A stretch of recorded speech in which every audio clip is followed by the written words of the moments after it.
Hi, my name is Matt Pershinsky, and I'm here with Matteo Lam with Finer Wine Kits. Hello, everyone. We've been carrying the Finer Wine Kit line for about a year now, and we've had a lot of positive feedback. We've been working with the Finer Wine Kit to try to develop new products, and we thought it'd be a good chance to discuss the product line and the kits in general. Looking forward to that. Yes. Let's talk about some of the things that differentiate Finer Wine Kits from the traditional pasteurized kit. I think the skipping the ultra pasteurization step is one of the biggest things that separates us, but that's not the only thing. I mean, just to touch on that, not having to cook the juice at 140 degrees for 20 minutes, which I believe is the standard process for ultra pasteurization. You know, the more you cook any fruit product, the more you change it.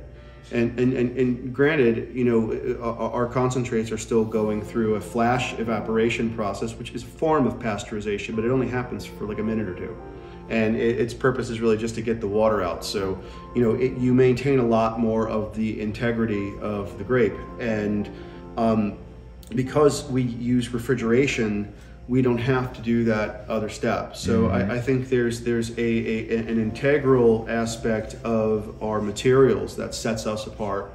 And you know, if you look at all the forums, that's the overwhelming consensus from the customers that this move made a big difference with how the wine tastes. Because ultimately that's what this is about, you know, it's about drinking absolutely. wine. And one of the things that I've noticed with the Finer Wine Kits that we've done is traditional kits can make a good wine, but the biggest problem, the biggest difference I see from them in commercial wines is the aroma side of things and the varietal characteristics. Sometimes it's really difficult to tell a difference between different kits and different varietals. With these kits, you taste the true varietal characteristics of, say, a Pinot Noir or a Petite Shiraz or a Zinfandel. You just really, it's as close from a kit that I've ever made to commercial wine. And that's what we wanted to achieve. You know, it says right in the product description that letter to our customers that's inside our instruction manual. I go into all this, and I wanted to achieve making a wine kit that tastes a lot more like wine that's made from grapes. You know, and with the grape, you know, the less you do to it, the better. You know, even when you think about the ultra pasteurization issue, there's not one winery in the world that is cooking their grape juice before and pulverizing their grapes before they make it. They crush them and it goes right into fermentation. So, you know, if I had a vineyard and I was, you know, it was a family affair and I was making wine for 5 generations and my vineyard and my cellar were on the same property, I would have jumped into spontaneous fermentation a long time ago, because having the wine go from the crush pad right to the cask that's like the best scenario. But, you know, I grew up as a home brewer, you know, like my grandfather made wine and then I got into it, and everything I learned in the basement. So, you know, when I started making wine, my initial intention was I'm going to make wine that's better than what I can afford to buy. And I accepted that as a premise that, you know, why can't I do this? So I did a lot of reading and a lot of researching, and I had great teachers, you know, and I had people who taught me a lot, and I read the forums and, you know, dialogued with people on social media pages, and slowly, you know, I started making wines that were holding up against, you know, $75 bottles of Bordeaux, and people were telling me they like mine better. I'm like, okay, I'll take that any day of the week and twice on Sunday, you know. So when we developed the Finer Wine Kit product, we said, how can we take all the techniques that I've adapted in my basement and formalize it into a product that gets you as close as you possibly can get? So we came up with the process, and then we wrote really involved instructions, because you know, and that's another thing I think the customers love about the product, and we get emails about it all the time. The customers just love the way we describe everything, because you know, when I was researching other wine kits, I noticed you get this big piece of paper that's like folds into 26 sections or something like that, and it's just got these points about what to do, and I was like, no, people need to know more than that. Like, I don't know, like if someone's going to spend their hard-earned money on our product, I think they should learn like the proper way to do it, you know, and you know, we pioneered the use of yeast starters, which you know, was a huge thing with the product. For a wine kit, you for don't a wine ever kit. have that. And, Well, and not to interrupt here, but one of the things that I really liked about the instructions with all the detail is we used a lot of feedback from customers. We did. The instructions evolved. It wasn't just how we would make wine, it was how other people were making wine. Correct. And the checklist in there for the people who don't want all the story. They've read the story already. Now they just want a checklist to make sure they're doing all the steps. And it's a work in progress. You know, you develop your product with your customers. Your customers are your family. You know, and that's kind of how we look at it. That, you know, you're part of the Finer Wine Kits family, because making wine is a family affair. Yeah. You know, absolutely. so we got wonderful suggestions from people, and we incorporated them in, and you know, it's made all the difference. And I think that, you know, we're going to continue to, you know, build out our product line. We want to come up with new things, and we're going to talk about that shortly. But all of these things put together, I think, you know, resulted in a pretty bulletproof product. And the proof is always in the pudding, like you always say. And the taste doesn't lie. Yeah. You know, coming up with a wine kit that tastes like commercial wine. You know, and you know, listen, I don't want to knock the term homemade wine, you know, but I grew up hearing it, and every time, you know, I was given wine. My grandfather's wine was you know, it was like, that's the thing, you know, and you know, they say, oh, it's homemade wine, and the minute somebody says that, you're all of a sudden you get a face where the mouth is smiling and the eyes are not. Yeah. You know, and when you're fed that term, that false difference, you're automatically forced to assume that it doesn't taste like wine. And I kind of reject that as a duality, because wine is wine. I mean, wine is supposed to taste like wine, so why shouldn't a wine kit taste like wine? And I think that's what we did. Yeah. Well, I think some of that negative connotation is because back during Prohibition, in that era, they were making it just to get drunk. They weren't doing it for the culture side. Of course. To share a wonderful glass of wine with dinner with your friends. They were just trying to get drunk, and so they were even just throwing sugar in there just to get the alcohol up. They didn't care how big and bold the grapes were they were using. They were just trying to get it up there. So I agree with you 100%. Yeah. It's not about just getting drunk. It's culture. It's culture. It's culture, and you want somebody to drink your homemade wine and be truthful to you about how good it is, not tell you something and then they're well, they can say anything they want. The truth is when the bottle's empty. Yeah. You know, like nothing makes me feel better as a winemaker that when I bring a big bottle of wine to a social occasion and it's time to go home and there's nothing in it. Yeah. Because that means people drank it and they liked it. Yeah, and especially when they drink yours over the store-bought stuff.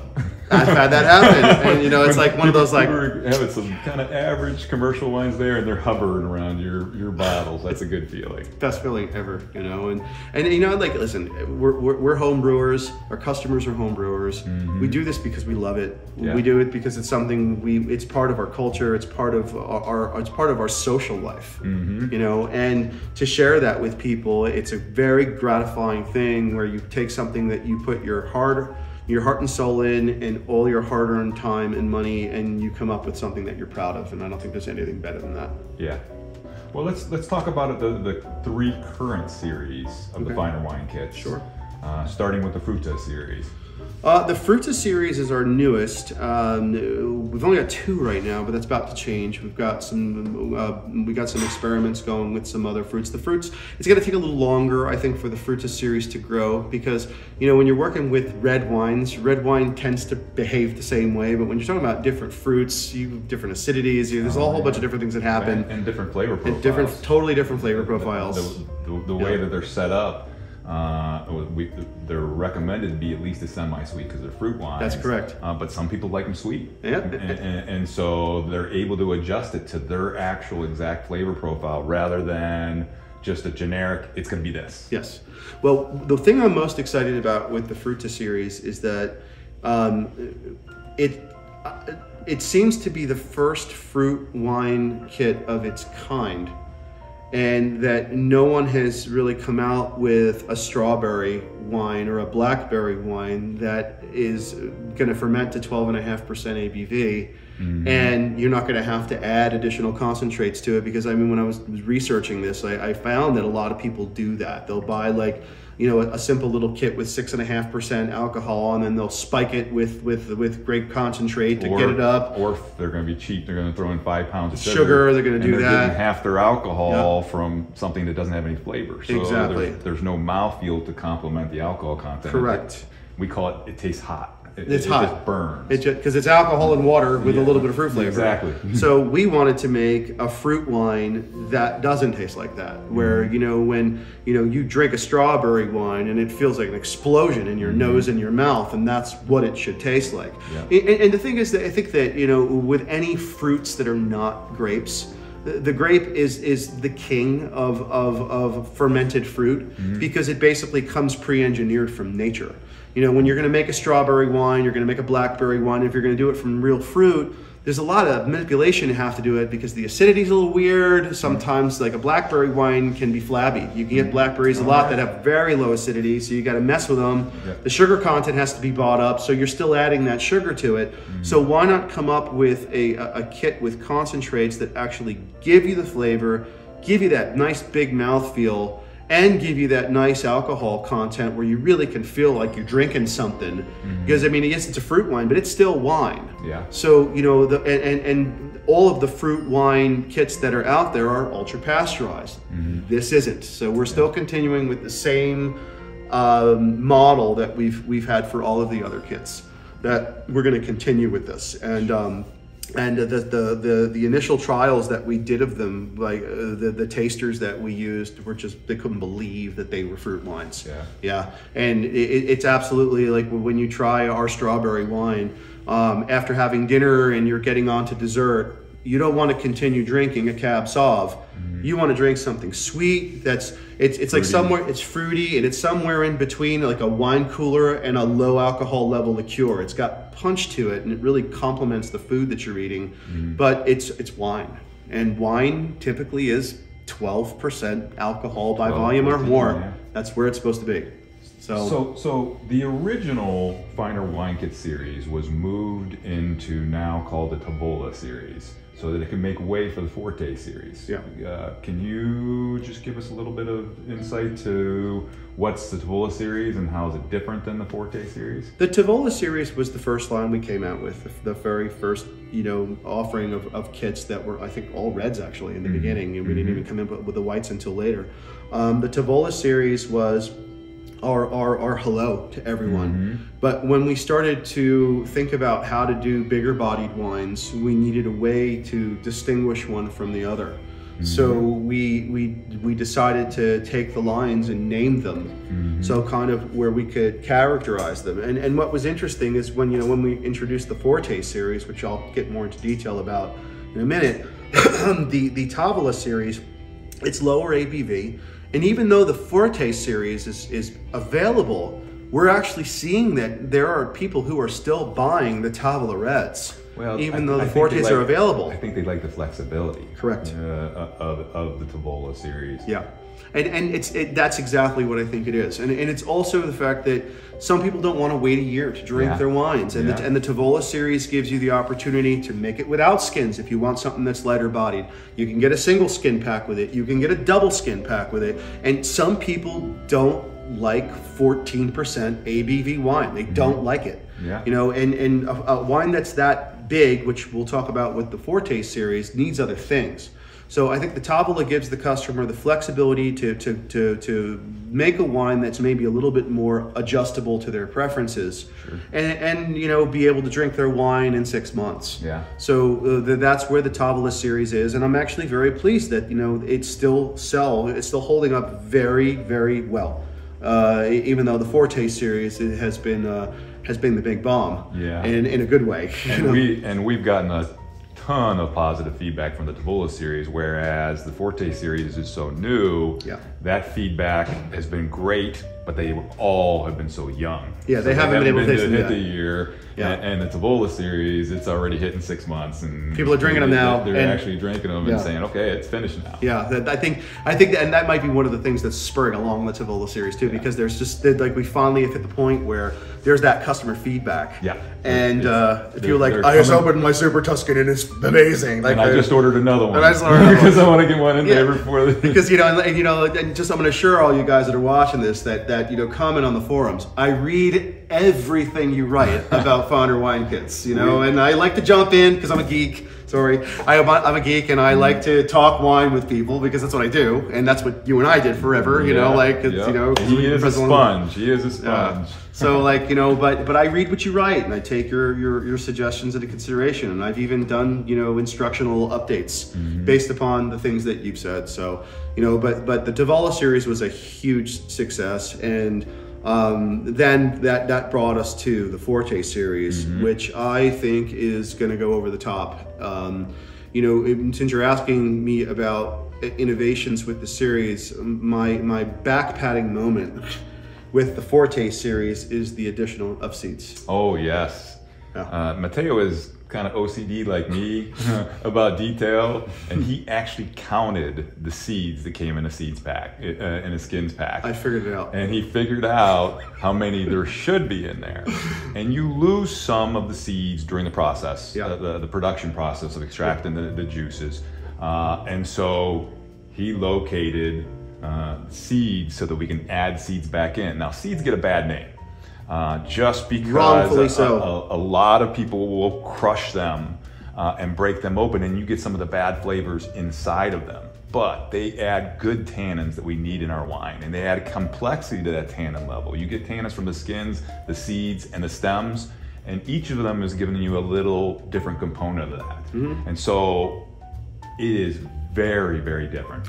Well, I remember when we did the blind tastings, because I wanted you guys to participate in that, and it was fun. And sure enough, you got exactly what I knew you were going to get. And with the seeds get a bad rap, like Matt, like you said, but I think it's a misguided bad rap, because you get. Well, you do have to be careful. Well, of course, but for the amount of time the wine is on the seeds. In this process, no. I'm talking about doing it from fresh because we're not crushing. You know what I mean? Yes. And the one thing that happens, and I think this is where the bad rap comes from, is that when you're doing longer maceration, especially, that alcohol content is just breaking down those seed shells, and it makes them more fragile. And when you're exerting hundreds of pounds per square inch of pressure from a wine press on there, you're gonna crack them open. Yep. And it's just an inevitable thing.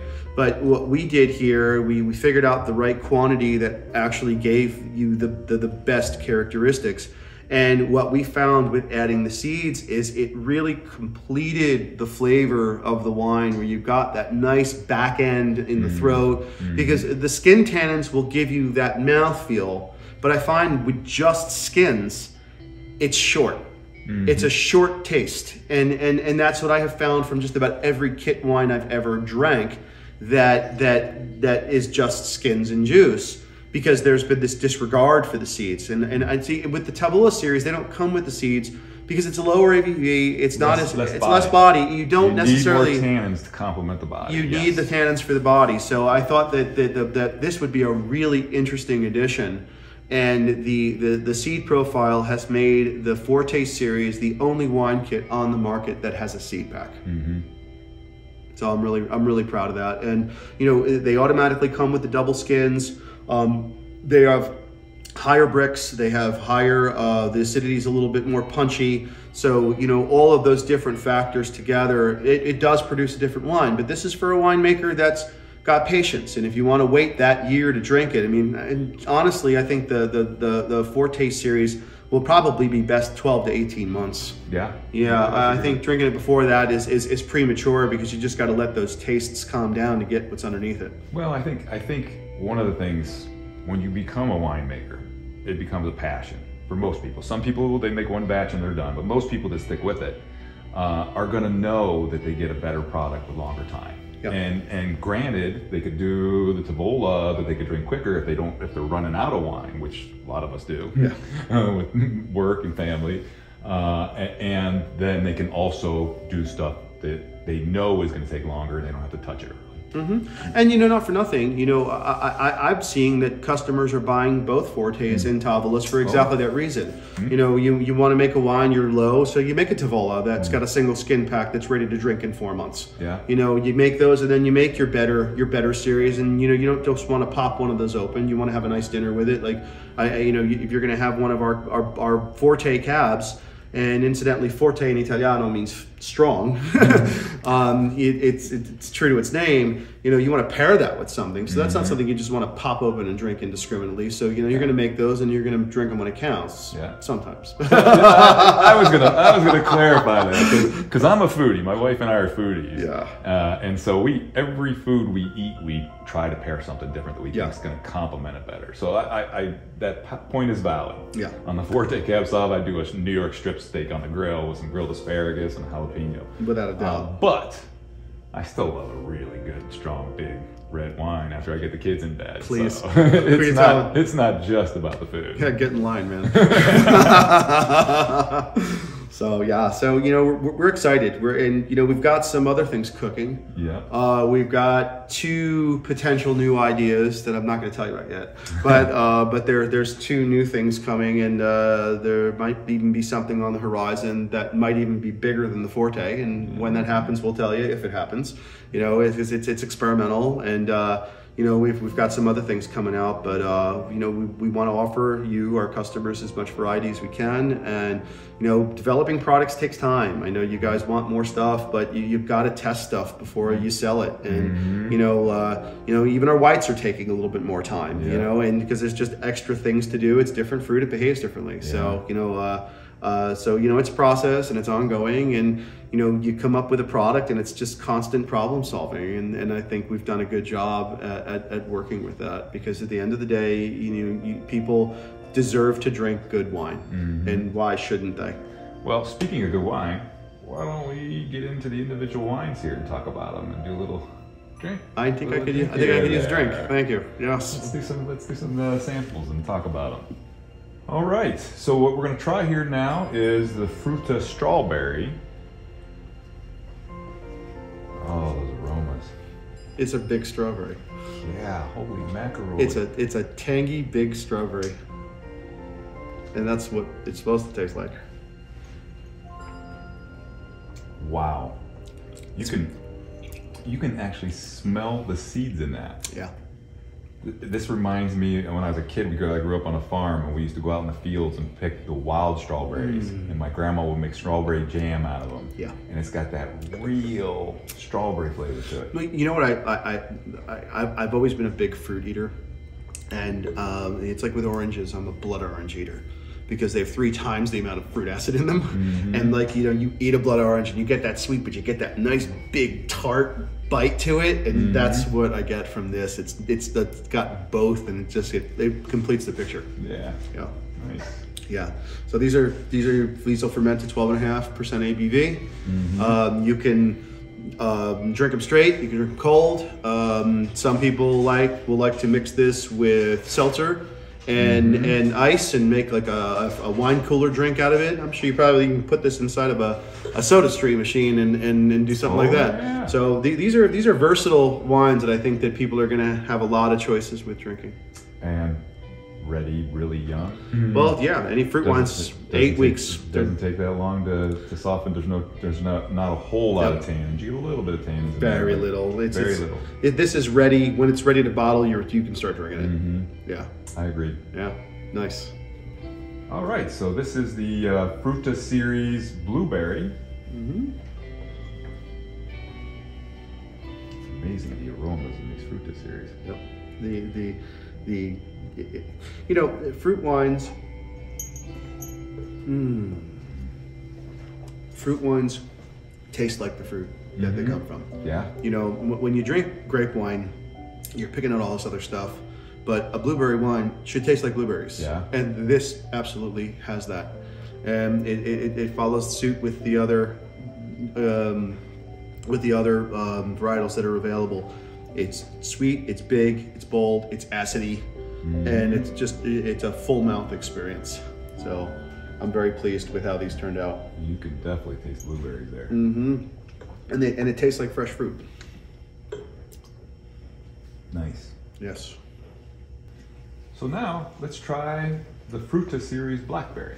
All right. Now before we drink this, you know how dark it is. Like, yeah. What's one of the things I'm really pleased about with the dark-colored Frutta wines is that they really they're inky, and I think that kind of adds to the experience of what they're like. And like the smell, it's blackberries. Oh my goodness. Totally blackberries, and you can smell the acid too. That is true. A lot of people don't understand. You can smell the acid. Yeah. Just taking the aromas. Absolutely. Especially in fruit wines. Oh, that's nice. It's like when you walk in a room and you know somebody's eating an orange.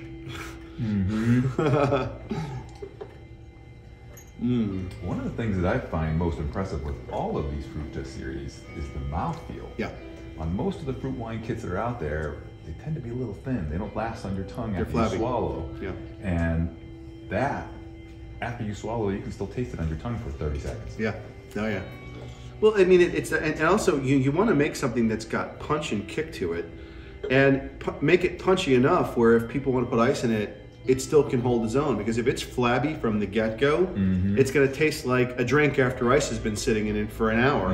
Once the little bit of that ice melts, so you need, like, if you want to drink your fruit wines on ice, you need something that can hold up to that. Yeah. So you know we made them big and bold to account for that. Especially, you know, if you can make a wine cooler out of it, you're going to dilute it even more. Yeah. So you know you want to have that power where it can kind of handle those variations. Nice. Yes. Let's do the Pinot Noir. We're drinking the Forte version. This is the Forte version, so this is going to be bigger. It's going to have more tannin structure in it. Yes. From the seeds and the double skins pack. That's correct. More concentrate. Correct. But it's what Pinot Noir is supposed to smell like. Oh, and taste like those black cherries. You can definitely taste those. I mean, I know sometimes you know everybody who's seen Sideways thinks it's cliche to love Pinot Noir, but I actually really do love Pinot Noir, and Pinot Noir is, in my opinion, one of the most distinct red grapes out there. I agree. Nothing tastes like it, and you know there are these ghostly hints of currants and black cherry, and there's also this buttery mouthfeel that Pinot Noir has, almost like a Chardonnay, you know, but with the tannins and with all the other properties that a red has. But you know, and what I'm really pleased about with the result with these is that it tastes like a Pinot Noir is supposed to taste. Exactly. It tastes how it's supposed to taste. And I agree with you. Pinot Noir gets a bad rap just because it isn't as bold and tannic as a lot of the other reds. But when I'm eating foods that won't hold up to a big red, but I still want to drink a red, like fish or chicken or something like that. Or Thanksgiving dinner. Or Thanksgiving dinner with turkey, yes. Turkey, like Pinot Noir is the best wine to pair with turkey. This would be perfect. And that's actually, this is what I drank. That's what I drank too. That's what I drank too. Yep. And you know, and making a good Pinot Noir is no small order too, because it's called the heartbreak grape for a reason. That you know, hardest to grow, and the hardest to get it balanced and make it so it has lots of flavors. Well, nobody could figure out how to anticipate what it does. So I feel like it's a big accomplishment that we got our kit to taste like this. Yeah. Nice. All right, so let's try the Merlot. The Merlot. Smells like a Merlot. And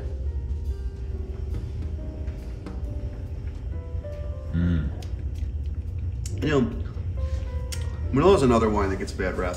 I agree. And sometimes it annoys me because, you know, I think Merlot is probably one of the least fruit forward of the California Reds. But there's a whole bunch of other stuff that's happening in there. Oh, you know, like when you drink a Merlot, I get a lot of herbal flavors and like licorice and things like that.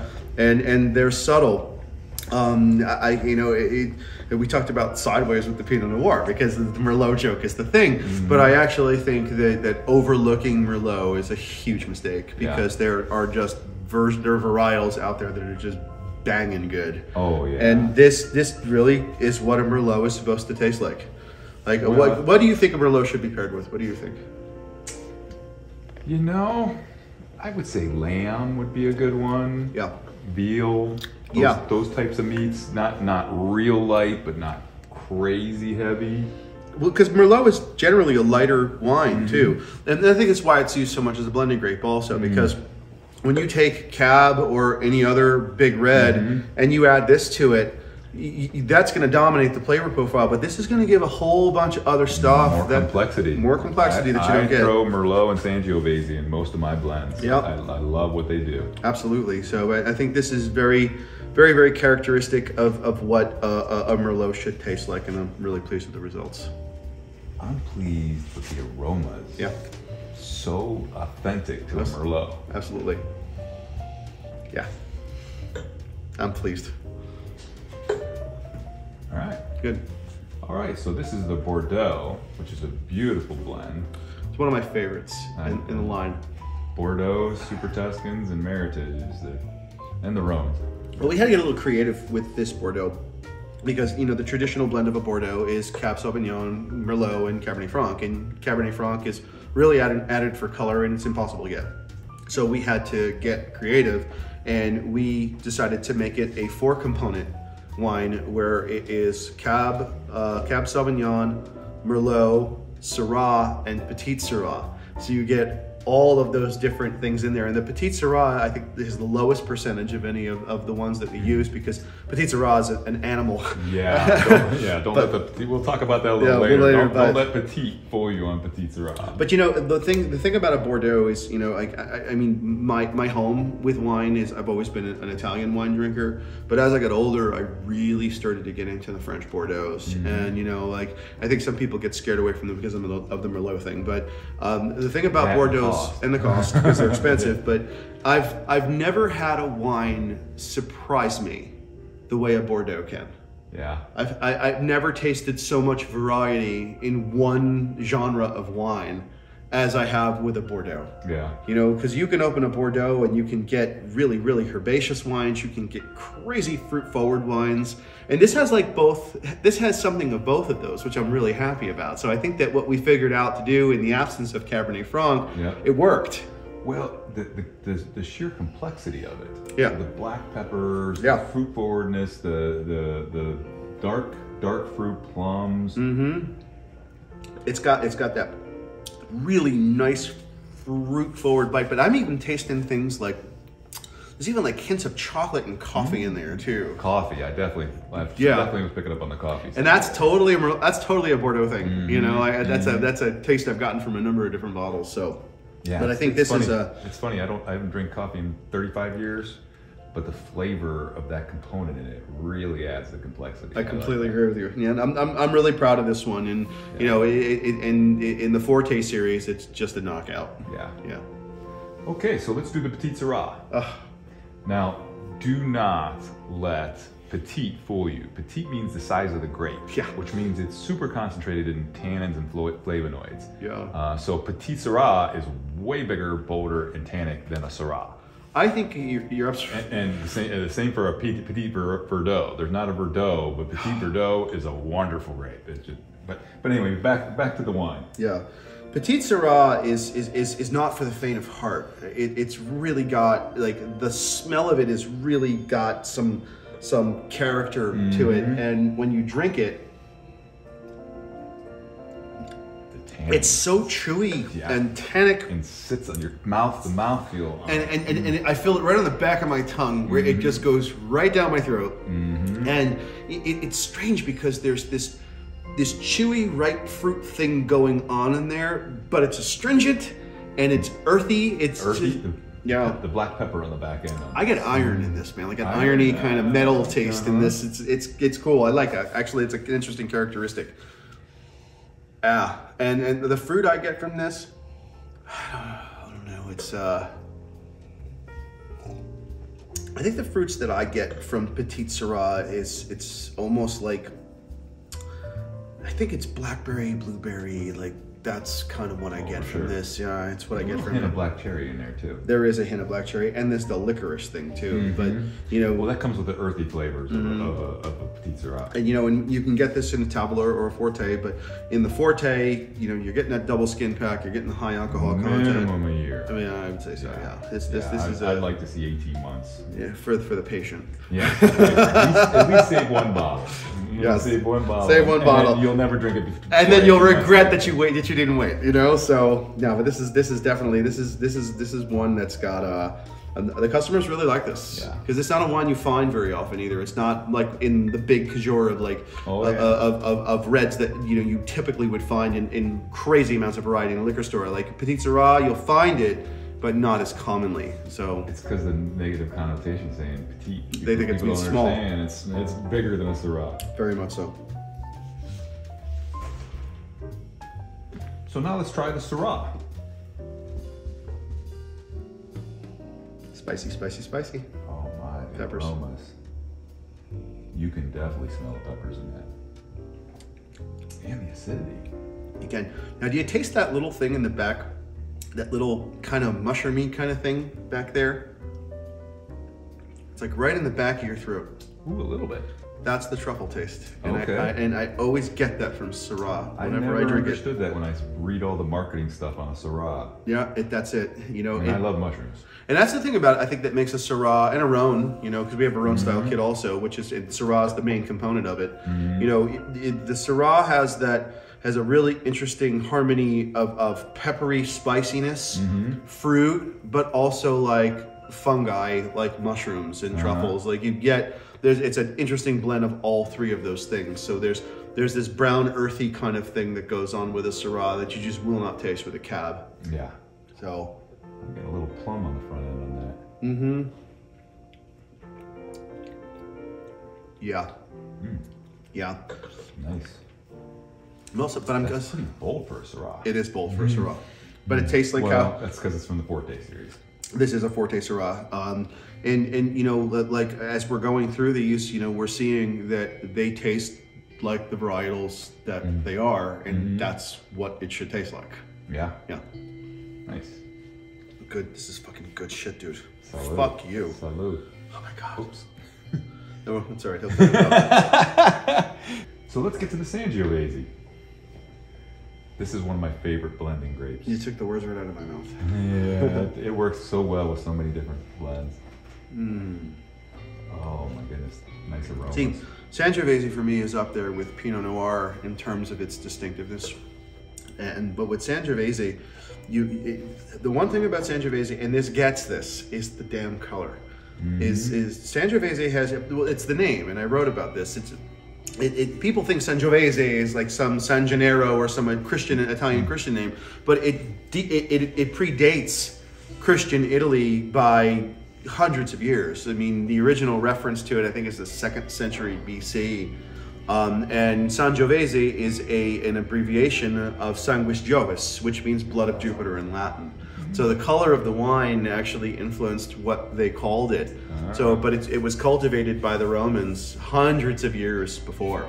And I don't think there's any red wine out there that tastes more like cherry than a Sangiovese. Well, and the acidity on it. Yeah. Most of the times our reds are low in acid. And there's a definite acidity you catch on the back end of it. And you're surprised about that because like you look at a Sangiovese, and Sangiovese is not an opaque wine. It's a semi-transparent wine. Because when you get a Chianti, for example, it's blended usually with Canaiolo, and that's where you get your color from because Sangiovese is lighter. But it like a Barolo, it doesn't look like how it tastes. Yeah. Yeah. Well, it's amazing. Sangiovese is used for Sangiovese, for Chianti, and for Brunellos. All of it, yeah. And they're all different spectrums. They're all different spectrums. I will say this, in my experience with working with Sangiovese fresh grapes in the past, this is one of the kits that might take a little longer to age. Like I would encourage, if there's one grape that I would encourage patience with, it's this one. Yeah. Because that cherry on the top, pardon the Sunday reference, but that cherry on the top that you get with Sangiovese, it takes a long time for that to cool down. Yeah. It really does. Good, bold, like if you're going to do the Forte series, I'd go 18 months with it. Maybe even 2 years. Yeah. Because like a Brunello, they don't even sell those till they're 5 years. 5 years old. Before you even start that. It's a grape that just takes a long time to really come into its own, but it's worth the wait. Well, the nice thing is, if somebody's in a hurry, they can go with the Tavola series. But yeah, because I think reduce the amount of skins in there, and then they could drink it quicker. I think you could drink a single skin Tavola in 6 months.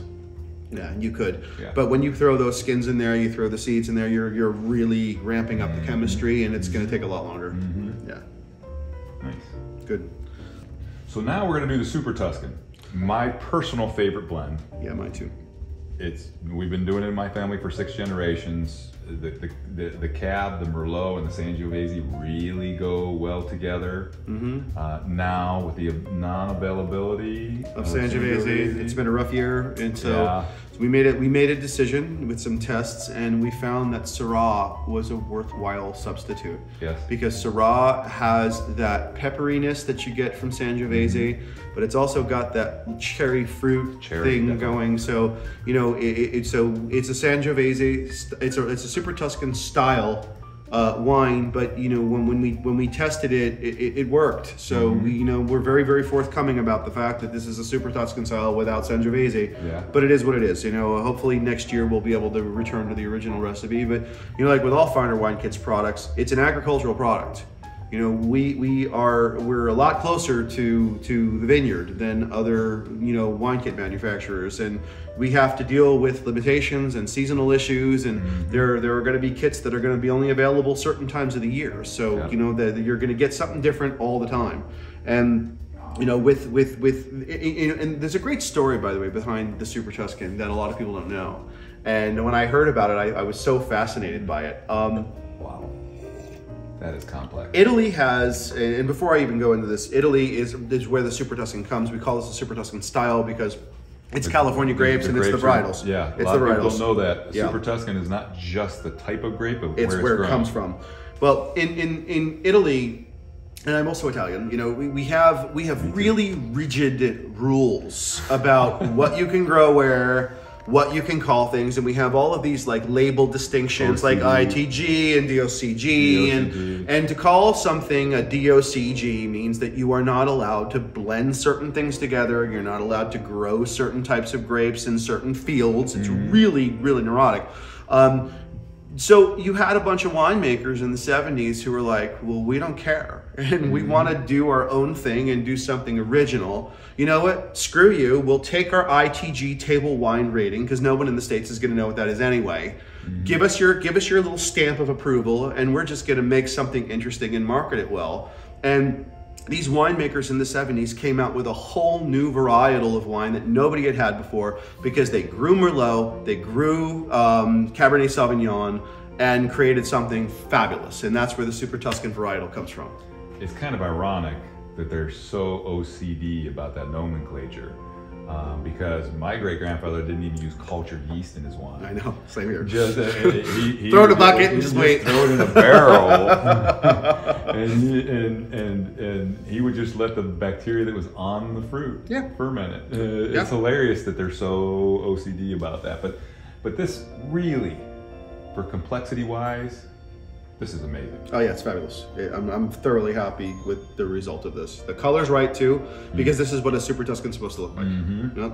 So we did good, and we wanted to offer this varietal, and we figured it out. So yeah, I think you guys are going to be pretty pleased with the results. And if anybody wants to know food, spicy chili would go great with this, because that Sangiovese really complements the spiciness. Second that. Spicy Italian sausages too. Yeah. Crushed red pepper. Yep. Done. Cheers. So. Awesome. So now let's do the Zinfandel. Now a lot of people associate Zinfandel with white Zinfandel. White Zinfandel is just the juice from a Zinfandel grape, but little to no contact with the skin, so it doesn't get the tannins, the mouthfeel, and the color. They're two different wines as far as I'm concerned. They're two different wines of the same varietal. Yeah. But there's no such thing as a white Zinfandel grape. No. Oh my gosh, you can smell the pepper on that. Zin is one of the most interesting red wines out there to me, because it's jammy as hell. Oh, it's tannic, and we're drinking a Forte, so it's got a little bit more kick on it. But Zin has got this like chewy, like it's so fruity on the nose, but when you drink it, it's so dry. And there's this almost face puckering dry. Yes, and after you swallow it, the mouthfeel is amazing. I agree. Like it's still on my tongue. Like I would eat this with like a New York strip. Yeah, I would take this. And that's usually my go-to for a Cab Sauv, but I'd agree this would hold up to a New York strip. And there's also a sweet berry aspect. There's a note on the back end. And this, I always get this from Zinfandels.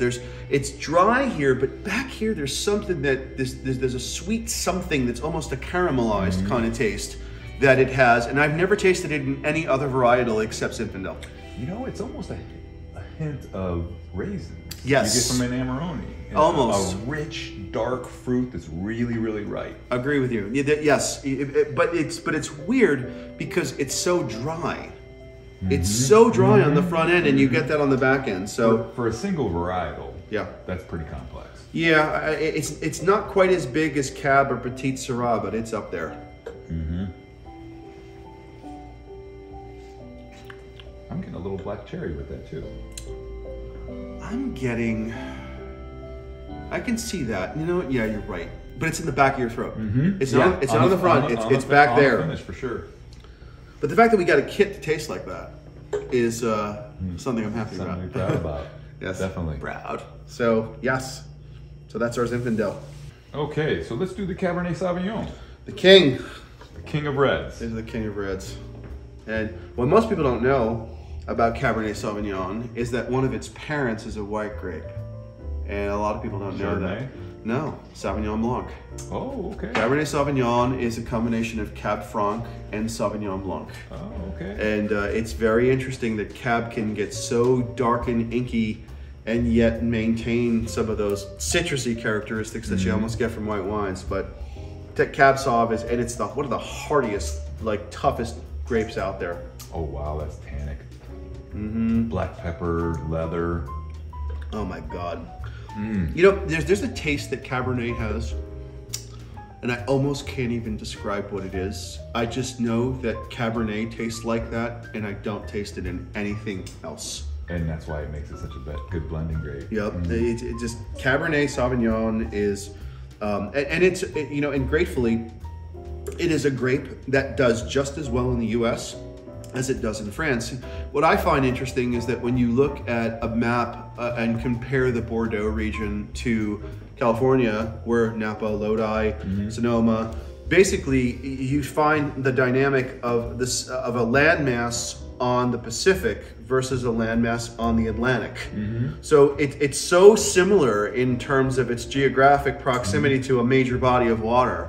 And the soil in northwestern France is quite similar to what you get. That it's just thrived here. I mean, it's grown well all over the world, but Cabernet does particularly well in California. Yeah, it really does. It's amazing how many you can go longitudinally around the globe, and you have the regions that really grow well.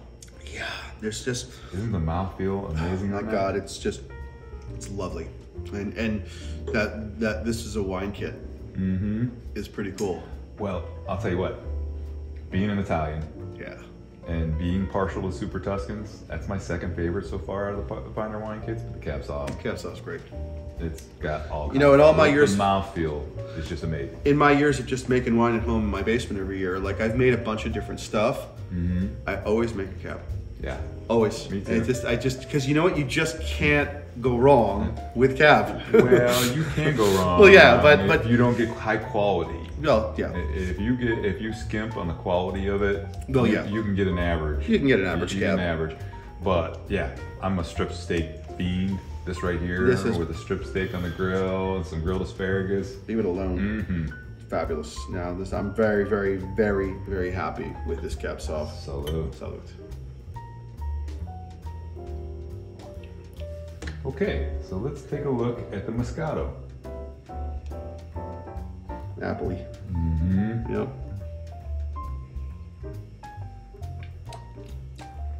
Yeah. Oh, definitely tangerines in there. Yep. You know, with all whites, and I'll be repeating myself through this, is you're going to get citrus fruit qualities with whites just across the board. And another thing you get with whites traditionally is an apple flavor, because white wines have higher quantities of malic acid. So, and it's the same active acid that you're going to find in apples. So you taste that in it. But I actually, you know, I like this varietal dry or sweet. It's good both ways. Well, because we're Italians. Yeah, Italians like to do their Moscatos carbonated and dry, or off dry. They're actually delicious that way. And because it's crisp, it's got that citrusy flavor on the back end, and it can complement a lot of foods without being overly sweet. Now, there's a lot of people that like them semi-sweet.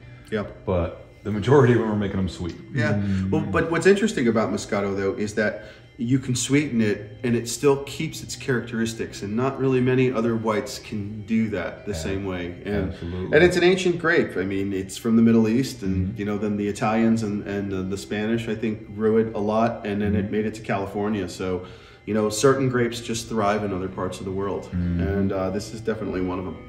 Well, and my grandfather, I learned winemaking, used to blend 5 to 10% Moscato with all of his overly tannic reds. Just to relax them. Just to relax them, give a little another component to complexity. So yeah, this is nice. It's very nice. It's very pleasant. And I'm getting like a little bit of melon in the smell. Melon and a little grapefruit, because this is not very acidic. It's a much lighter, smoother wine than, you know, that you're going to get on a red. But it's very, very pleasant and pleasureful to drink this. All right, so let's try the Riesling.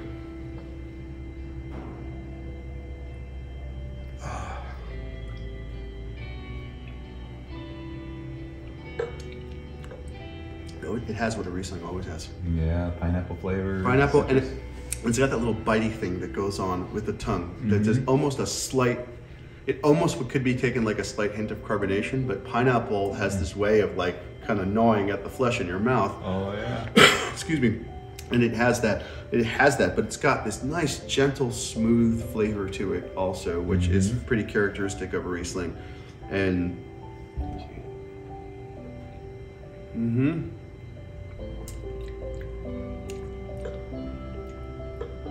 and it's spicy, you know, it's really spicy. German in origin, right? Yeah, and another wine that flourishes in California. Yeah.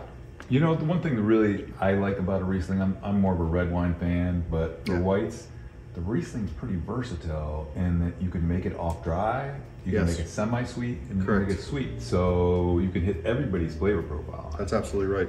Totally dry, it doesn't complement all those fruit flavors. It needs a hint of sweetness, even though I like my wine dry. Yeah. A little bit of sweetness to complement that pineapple. So I agree with you. It's too tart. When you have, Rieslings tend to be higher acid wines too. So when you have that acidity, you kind of need a little something to like a Gewürztraminer, very similar to that. It needs a hint of sweetness to it.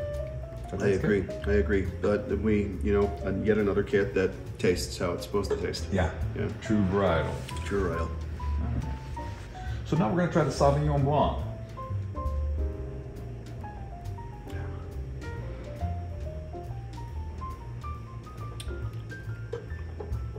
Oh, definitely. That grassy, straw, citrusy flavor you get from Sauv Blanc. I agree. There's an earthy quality to Sauv Blanc that I don't get from other whites. Yeah. There's this flavor that I cannot describe that I get on the side of my tongue from it, and it's this very, very particular aftertaste that comes from it that it's just distinct. And here's a little piece of trivia that a lot of people don't know, is that Sauvignon Blanc is one of the parent grapes to Cabernet Sauvignon. And you know, the Cab Sauvignon grape and the wine it's dark, and people often never associate that, but it actually has a parent white grape. Oh, nice. Yeah. So well, anytime I'm eating fettuccine alfredo with grilled chicken, Sauvignon Blanc's the one I go with. It pairs well with dairy food, very much so. Yep. Vegetables. Like I like soft grilled vegetables, and you know, like we like to make a lot of like zucchini and asparagus. Italy, that's what they did. Yeah, they grilled zucchini, asparagus, and served sauv blanc with it. Like a good hearty green steamed vegetable with olive oil goes great with this. Nice. Yeah. So let's try the Chardonnay.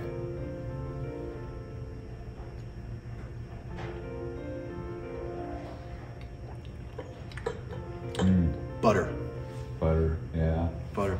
That's one of the things about Chardonnay that intrigues me so much, is that you can get such nice round apple flavors out of it, but it's got this buttery, almost dairy quality to it. There's a velvety mouthfeel to Chardonnay that I don't think any other white wine has. Yeah. Well, and I think kits in general, and even commercial, over oak their Chardonnays in general. It's better to have just a hint of oak to complement, or you don't get the apple. That's correct. You don't get that fruitiness from it. But a lot of the high-end ones are going unoaked, and I think they lack.